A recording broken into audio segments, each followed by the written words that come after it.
So konting demo muna tayo bago natin ito balutin at ipa-pick up sa AP Cargo. So dalawa to, isang 32 inches monitor, tapos isang 22 inches monitor.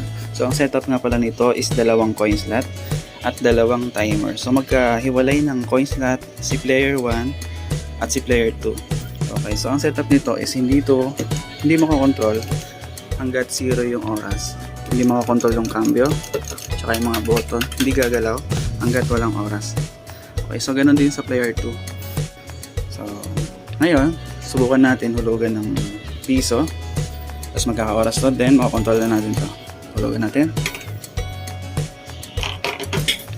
Ayan. Ito ngayon, nakaset to ng piso, 5 minutes. Pwede yan, iba yan. Depende sa gusto ng bumibili. So, ayan, dahil may oras na siya, makakontrol na yan.